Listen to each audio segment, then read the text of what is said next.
ये तो शब्द नोट कर लीजिए, क्लाइंट और सर्वर। और पहले हम बात करते हैं कि इंटरनेट काम कैसे करता है। तो बेसिकली क्या होता है, अगर मैं आपको ड्राइंग करके समझाऊं तो देखो इस तरह से है कि मान लो ये एक कंप्यूटर है, ठीक है, जिसमें आप बैठे हो।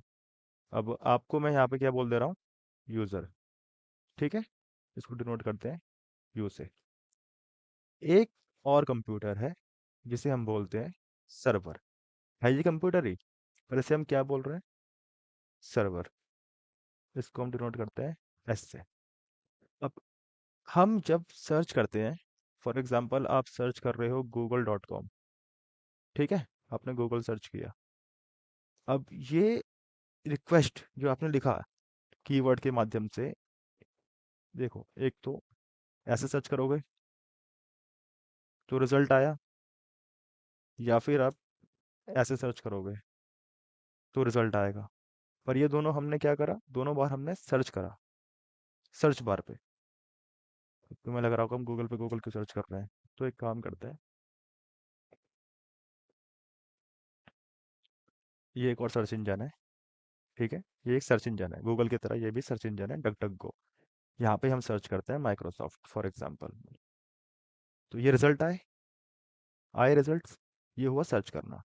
अब एक, क्योंकि मैं जानता हूँ, देखो यहाँ पे लिखा भी आ रहा है www.microsoft.com, ये पूरी वेबसाइट है माइक्रोसॉफ्ट की। एक मैं कैसे सर्च कर सकता हूँ चीज़ों को, कि मुझे अगर पूरा डोमेन नेम पता है तो मैं पूरा डोमेन नेम ही लिख दूँ। इसे कहते हैं डोमेन नेम। इसके बारे में हमने पहले बात कर रखी है अपनी पुरानी वीडियोज़ में, आगे टॉपिक में करते चलेंगे। तो ये लिख के भी मैं सर्च कर सकता हूँ, और तब मुझे क्या मिलेगा, उसकी वेबसाइट, उस डोमेन पे जो वेबसाइट रन कर रही होगी वो। ये खुली वेबसाइट। अच्छा एक बात नोटिस करना, यहाँ पर भी जब हमने माइक्रोसॉफ्ट सर्च किया था तो ये भी एक वेबसाइट खुली थी जहाँ पे रिजल्ट आया था। और जब हमने सीधे डोमेन नेम से सर्च किया, या फिर जब हमने किसी लिंक पे क्लिक किया, तो वो हमें ले गया दूसरी वेबसाइट पे जो कि उस लिंक से मैच करती है, ठीक है।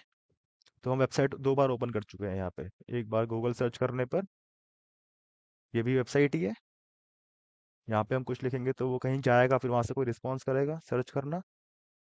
फॉर एग्जाम्पल दोबारा करते हैं माइक्रोसॉफ्ट, तो हमने क्या करा, हमने एक रिक्वेस्ट करी और ये रिजल्ट मिला, ठीक है। कहाँ से मिला, सर्वर से मिला। और ये भी हमने क्या करा, हमने एक डोमेन नेम को सीधे लिखा। इन सबको मिटा देता हूँ, जरूरत नहीं है, हम ऐसे भी कर सकते हैं फिलहाल के लिए। तो हमने एक डोमेन नेम को लिख करके सर्च किया यूआरएल से, तो हमें सीधे उस यूआरएल से जुड़ी हुई जो वेबसाइट थी वो मिल गई।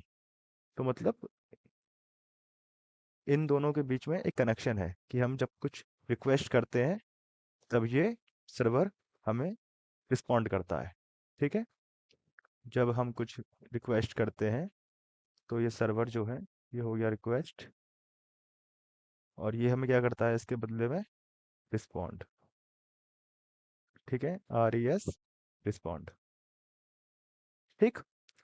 अब सर्वर क्या होता है, सर्वर एक कंप्यूटर है जो 24/7 ओपन रहता है। पहली चीज तो ये नोटिस में रखो, 24/7 ये ओपन रहेगा, ये ऑन रहेगा, तभी तो ये रिक्वेस्ट के आने पर रिस्पॉन्ड कर पाएगा, है कि नहीं।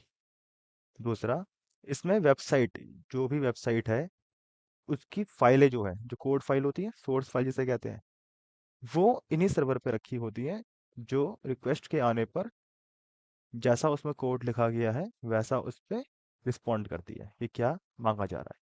तो हम जब वेबसाइट बनाते हैं, ये सब वेबसाइटें तो हैं, ये सब वेब पेजेस तो हैं।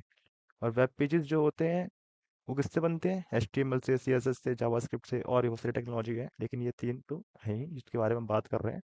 तो इन वेबसाइटों को बना के कहाँ रखोगे, एक ऐसे कंप्यूटर पे जहाँ पे इनको हम स्टोर कर सके, इन वेबसाइटों के वेब पेज को हम स्टोर कर सकें। और साथ ही ये कंप्यूटर 24/7 एक्सेसिबल हो दूसरे कंप्यूटर के द्वारा, जब उनके द्वारा रिक्वेस्ट आए तो वो इस पे रिस्पॉन्ड कर पाए। ये समझ गए सर्वर का काम। पहला काम क्या है, रिस्पॉन्ड, जो वेबसाइटें आएंगी, जो रिक्वेस्ट आएंगी, सॉरी, जो रिक्वेस्ट आएंगी उन रिक्वेस्टों पे रिस्पॉन्ड करना, ये इसका काम है मेन। इसलिए इसको कह रहे हैं हम सर्वर। और ये यूज़र है, यानी कि हम लोग हैं, जो हम रिक्वेस्ट सेंड कर रहे हैं कीवर्ड लिख करके, या फिर सीधे वेबसाइट का नाम या डोमेन नेम लिख करके। ये समझ में आया? तो ये हो गया यूजर यानी कि क्लाइंट, और ये हो गया सर्वर यानी कि वो कंप्यूटर जहाँ पे वेबसाइट एक कोड फाइल पड़ी हुई है जहाँ से हमें रिजल्ट मिलेगा।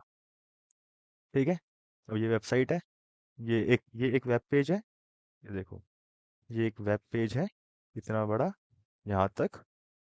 इस वेब पेज का ये यूआरएल है।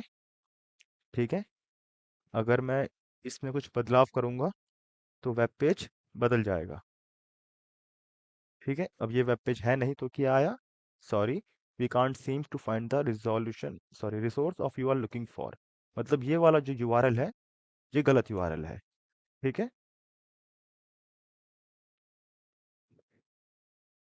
ये देखो, ये लिखने पर ये वाला वेब पेज लोड हुआ। वेबसाइट बेसिकली क्या होती है? बहुत सारी वेब पेजेस का कलेक्शन होता है ना? तो ये वाला पेज लोड हुआ, ये बस मैं एग्जांपल के लिए कर रहा हूँ। ये हम चलो यहाँ भी कर सकते हैं हमारी वेबसाइट पे। इसे रिफ्रेश करते हैं, तो ये एक क्या है? वेबसाइट है जिसमें कलेक्शन ऑफ पेजेस हैं, मतलब बहुत सारे पेजेस हैं। हर एक पेजेस का अपना एक यूआरएल है। ठीक है, अपना एक यूआरएल है। तो हम हर एक वेब पेज को एक यूआरएल के साथ जोड़ के रखते हैं। ठीक है, समझ में आया?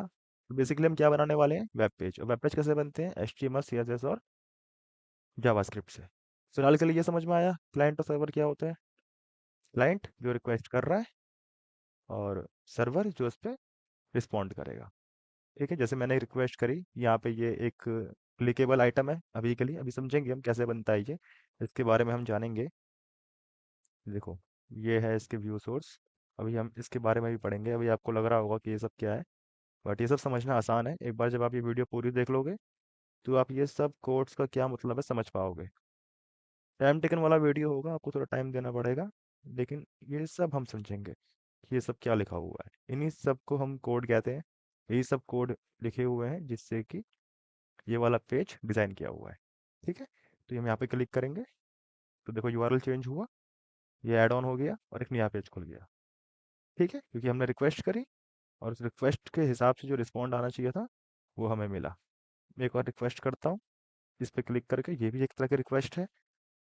ठीक है, और हमें एक नया पेज मिला, न्यू यूआरएल, न्यू पेज। ठीक है, ये समझ में आया?